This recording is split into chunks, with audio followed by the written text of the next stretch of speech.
اعوذ باللہ من الشیطان الرجیم، بسم اللہ الرحمن الرحیم۔ ایک گاؤں میں ایک باپردہ خاتون رہتی تھی جن کی ڈیمانڈ تھی کہ شادی اس سے کریں گی جو انہیں باپردہ رکھے گا۔ ایک نوجوان اس شرط پر نکاح کے لیے رضامند ہو جاتا ہے۔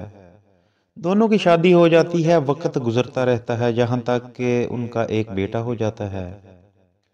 ایک دن شوہر کہتا ہے کہ میں سارا دن کھیتوں میں کام کرتا ہوں، کھانے کے لیے مجھے گھر آنا پڑتا ہے، جس سے وقت کا ضیاع ہوتا ہے، تم مجھے کھانا کھیتوں میں پہنچا دیا کرو۔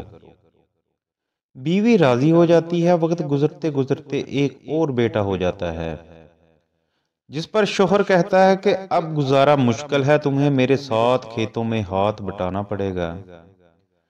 یوں وہ باپردگی سے نیم پردے تک پہنچ جاتی ہے، اور تیسرے بیٹے کی پیدائش پر اس کا شوہر مکمل بے پردگی تک لے آتا ہے۔ وقت گزرتا رہتا ہے یہاں تک اولاد جوان ہو جاتی ہے۔ ایک دن یوں ہی بیٹھے بیٹھے شوہر ہنسنے لگا۔ بیوی سبب پوچھتی ہے تو کہتا ہے کہ بڑا تو پردہ پردہ کرتی تھی، آخر کار تیرا پردہ ختم ہو گیا۔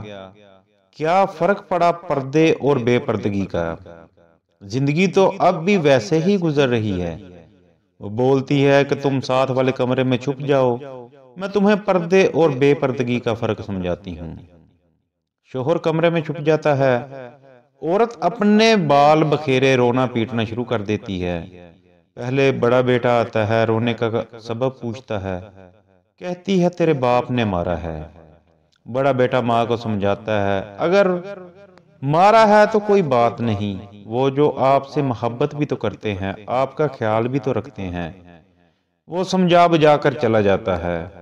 عورت پھر سے رونے کی ایکٹنگ کرتی ہے اور منجلے بیٹے کو بلا کر بتاتی ہے کہ تیرے باپ نے مجھے مارا ہے۔ منجلا بیٹا غصے میں آتا ہے اور باپ کو برا بھلا کہتے ہوئے ماں کو سمجھا بجھا کر چپ کروا کر چلا جاتا ہے۔ آخرکار عورت یہی ڈرامہ چھوٹے بیٹے کے سامنے کرتی ہے۔ چھوٹا بیٹا تو غصے سے آگ بگولا ہو جاتا ہے اور زور زور سے گالیاں بکتے ہوئے ڈنڈا اٹھاتا ہے اور کہتا ہے ابھی باپ کی خبر لیتا ہوں۔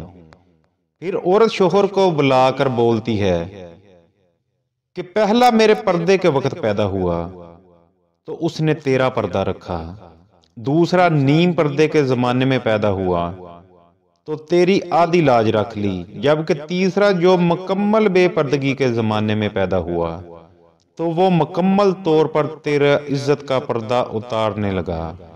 حاصل کلام، پردہ عورت کا فطری تقاضا ہے جو خالق مرد و زن کی طرف سے قاعدہ ہے۔ تو دعا ہے اللہ پاک پردہ کرنے کی توفیق عطا فرمائے، آمین یا رب العالمین۔